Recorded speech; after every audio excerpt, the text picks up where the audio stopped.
Nos consumimos en promedio 6,2 kilos de yerba mate por año, por habitante, mientras que consumimos solamente 120 gramos de té al año. De hecho, es la bebida más consumida en la Argentina y se entiende que, de hecho, desde el sector se entiende que la competencia a la yerba mate son las gaseosas, bebidas saborizadas y demás, porque justamente sería la única forma de seguir creciendo internamente. Antes de ir a mercados internacionales, la idea de mostrar los dos mapas es que las dos superficies cultivadas se superponen y por lo tanto compiten por la misma tierra. Dentro de mercados internacionales, o en lo que se refiere a mercados internacionales, resulta interesante mostrar de que el mercado total de infusiones, excluyendo a té, alcanza aproximadamente o asciende a los 6.000 millones de dólares anuales, del cual casi en su totalidad está constituido por té. Fíjense que la superficie azul prácticamente abarca todo el gráfico, siendo que las importaciones totales del mundo de yerba mate solamente ascienden entre 100 y 200 millones de dólares al año, contra casi 6.000 millones del té. Dentro de ese marco, vemos cómo las exportaciones de nuestro país de estos productos, yerba mate y té, crecieron muy drásticamente en los últimos años, pasando de exportar en el 2002, 2003, 50, 60 millones a exportar actualmente o representarse 200 millones de dólares de exportaciones al año. Obviamente, si mezclamos estos dos gráficos, nos van a dar de que en el mercado de la yerba mate nosotros explicamos entre el 45 y 50% del mundo, claramente porque el consumo es muy pequeño, mientras que en el caso del té, según el año que consideremos, vamos a aplicar el 1,5, 2, 2,5% del comercio mundial. Acá ya vamos a darnos cuenta o ya empezamos a intuir de que la realidad y la potencialidad de crecimiento pasa por dos lugares totalmente distintos, dos realidades totalmente distintas. En el caso del té, claramente el gran desafío es ganar más mercado que ya existe en el mundo y que podemos conquistar. No solamente ampliando las exportaciones a Estados Unidos, Chile, Rusia e Inglaterra, que son los destinos tradicionales, sino también con otros destinos que ya existen y consumo que ya existe en el mundo. Mientras que en el caso de la yerba mate, el gran desafío está en si es posible seguir creciendo en consumo interno, algo que, como les mencioné hoy, estamos en récords históricos absolutos de consumo de yerba mate, y generar los mercados internacionales que hoy no existen o prácticamente son muy escasos. Los principales consumidores mundiales de yerba, aparte de Argentina, Uruguay y Brasil, son Siria y Líbano, con lo cual tenemos que generar nuevos o recuperar mercados que hace décadas teníamos y que han perdido el hábito de consumir yerba mate. Dentro de este marco, a raíz de este proyecto federal y de este proyecto Argentina Competitiva, Productiva y Federal, del cual ya hablamos en muchas oportunidades, que llevamos adelante desde IRAL y Fundación Mediterránea en los últimos 4 y 5 años, observamos de que el potencial de crecimiento, a pesar de estas restricciones que mencionamos, es enorme. Es enorme que podrían, acá tenemos los valores, obviamente el mayor potencial pasa por el sector del té, que implicaría el crecimiento de exportaciones, producción y empleo que ven ahí, y en el caso de la yerba mate también con los valores que tienen en el gráfico, pero mucho más modestos claramente que en yerba que en té. Las claves para llegar a estos escenarios de crecimiento y a hacer crecer esta economía regional que para Misiones y Corrientes es tan importante, pasan por, hay un enlistado bastante grande de políticas económicas que nosotros recomendamos, pero más allá de eso creo que hoy sería interesante destacar 3 ejes principales de estas líneas. En primer lugar, la reconversión de yerbales degradados. Hoy les mencioné de que la plantación de yerba mate o el cultivo de yerba mate abarca 205.000 hectáreas, principalmente en Misiones y Corrientes, pero es llamativo que la mitad prácticamente de estas hectáreas tienen un rendimiento muy bajo por sobre edad de estas plantaciones. Hay yerbales que tienen más de 80 años y que obviamente producen mucho menos que los nuevos. Pero para dar una idea de esto, un yerbal degradado de 50, 60, 70 años produce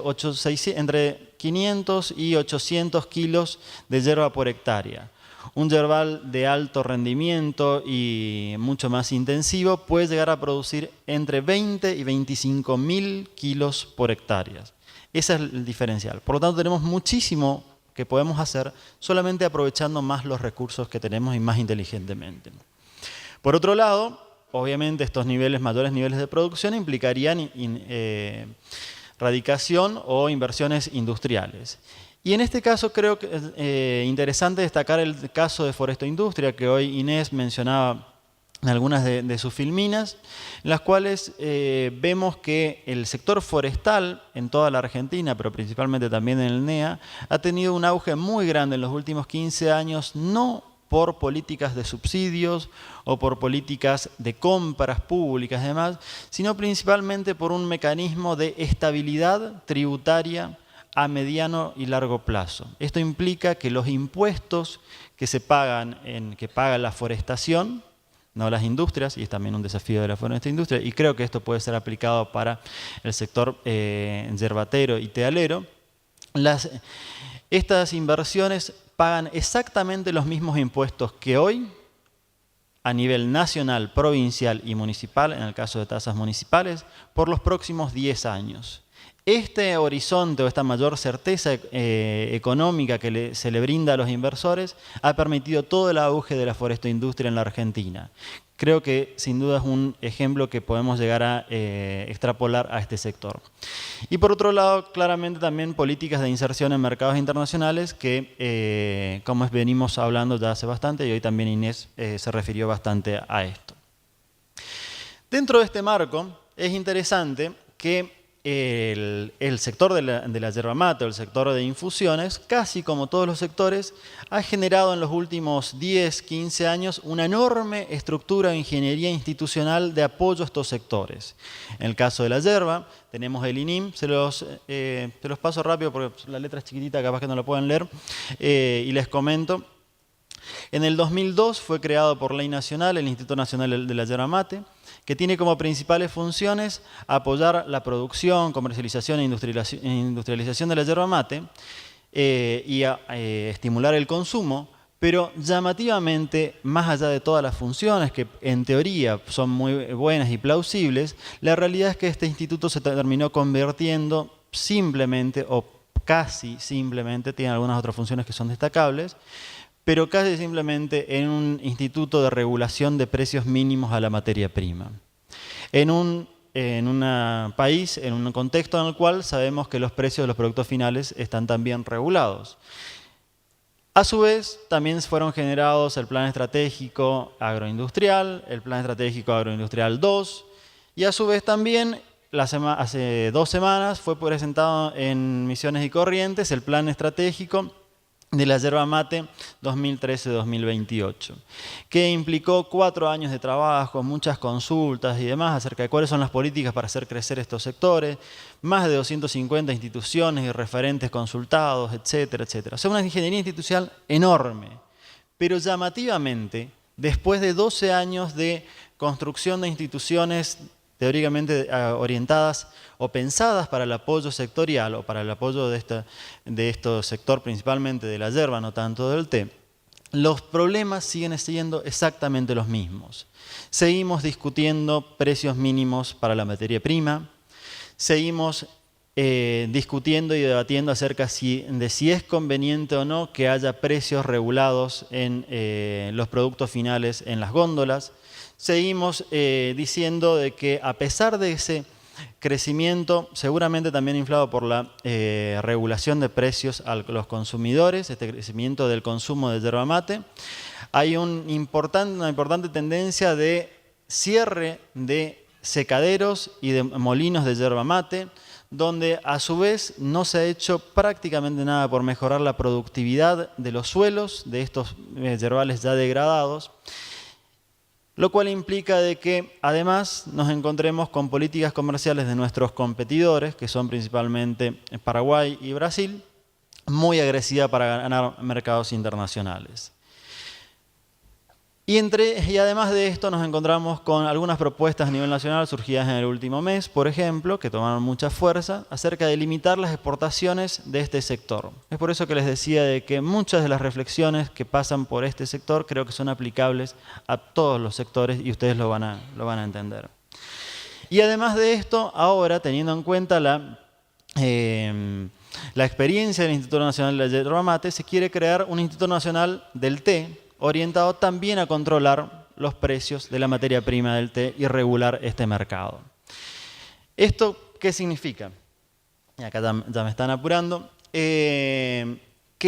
pese a que hay absolutamente consenso en todos los países desarrollados de que los institutos de fomento sectorial o de fomento sectorial de empresas deben tener ciertas características, entre ellos fortalecer la competencia, nos encontramos que el sector de infusiones está claramente en contracción en cuanto a la cantidad de empresas que tenemos. Por otro lado, siempre hablamos de mercados abiertos, cuando la tendencia es que regulamos más, fijamos más precios mínimos, más precios mínimos de materia prima, más precios máximos de productos finales, y a su vez también nos encontramos con algunas iniciativas, como acá tenemos una de las noticias, publicada en las últimas semanas, donde se habla de cerrar las exportaciones a un producto que prácticamente no tiene mercado internacional, lo cual implica echar por tierra años y más de una década de trabajo en generar estos mercados. Y a su vez también se habla de cómo es de cuidar los recursos naturales y mantener asegurar la sustentabilidad de esta producción, mientras que vemos que no se ha hecho nada para reconvertir los yerbales ya degradados que ven a la izquierda, para reconvertirlos en los de alta productividad, como pueden llegar a ser los de la derecha.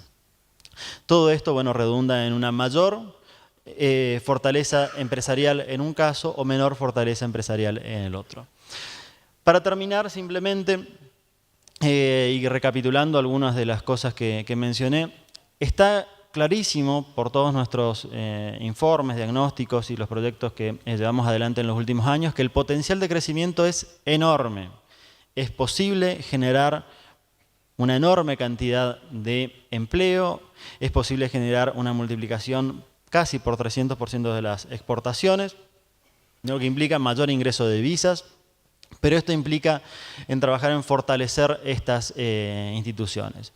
y estos sectores. Todo lo hecho hasta en los últimos años, más allá de que en la letra aparezcan como muy plausibles los objetivos, los fundamentos y las funciones que tienen estas instituciones y estos marcos institucionales,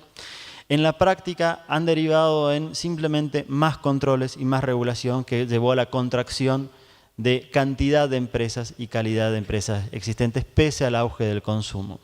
Y además de todo esto, como si fuera poco, nos encontramos con iniciativas del Gobierno Nacional que, a pesar de que este mismo Gobierno Nacional ha formado parte de estos órganos y estos procesos de planificación, de participación y demás para elaborar estos planes estratégicos, para elaborar para la creación de estos institutos de fomento empresarial, una sola medida, como puede ser la provisión de una exportación temporaria, voluntaria, o como quieran llamarlo, echa por tierra décadas de trabajo, desarrollo de mercados y demás. Por lo tanto, los desafíos son múltiples, pero creo que gran parte, o el puntapié inicial para estos desafíos, es comenzar a desenmarañar toda esta ingeniería institucional que suena muy lindo en las palabras, pero que en la realidad nos muestra más dificultades que soluciones. Muchas gracias.